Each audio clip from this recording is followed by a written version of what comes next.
Hello everyone, welcome to my channel.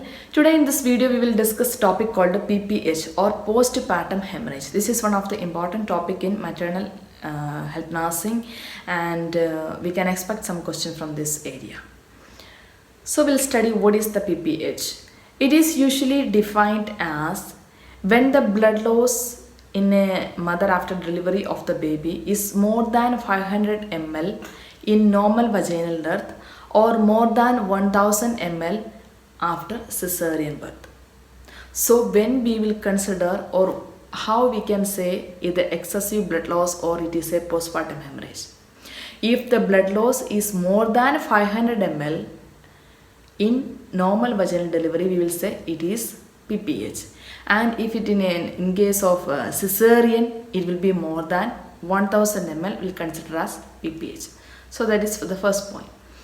Then what are some of the cause or the main risk factor that leads to PPH, especially during the first 24 hours? That is uterine atony, which means we can identify like a soft boggy uterus and it is poorly contracted. So that is uterine atony. If uterine atony, that will be a cause of early PPH, that is usually during the first 24 hours after birth of the baby.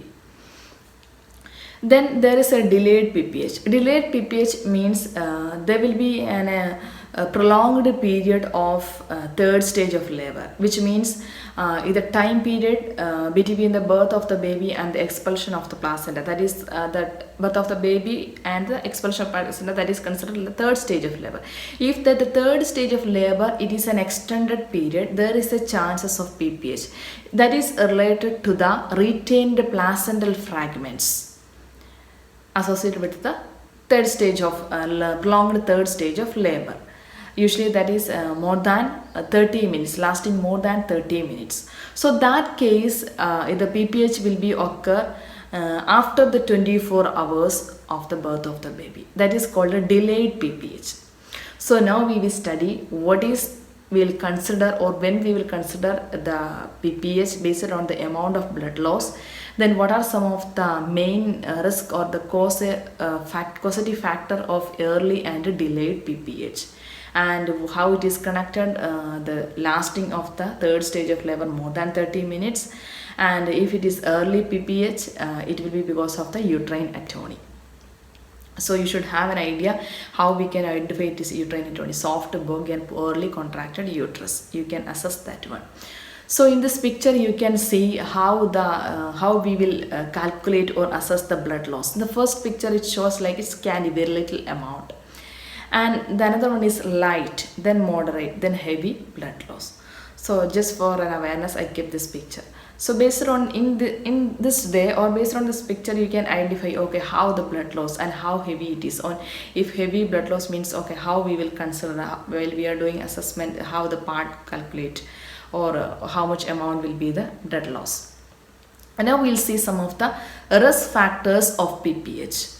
The first risk factor is that history of PPH in the previous pregnancy. So this is a main risk factor. If the mother she had a PPH in the previous pregnancy, the chance of getting the PPH or developing PPH in the present pregnancy is high. Then another one, uterine distension. So what are the cases? There will be more uterine distension. If there is a multiple gestation, then polyhydramnios, which means increased amount of excessive amount of amniotic fluid. Then macrosomic infant, that will be usually in the case of diabetic mother, like the birth, the weight of the baby might be more than 4000 grams or like more than 8 pounds and 30 ounces. Then another main risk factor, that is uterine fatigue, which means the labor processing that will be lasting more than 24 hours. So the uterus will be very weak and fatigued uterus. Then high parity. Then some of the use of other medications like magnesium sulfate, prolonged use of oxytocin during the labor, then inhaled anesthesia or general anesthesia.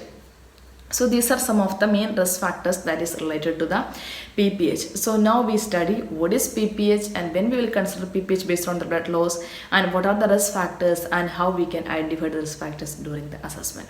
I hope it's clear to you. Please study this topic. On the coming video, we'll discuss some questions related to PPH.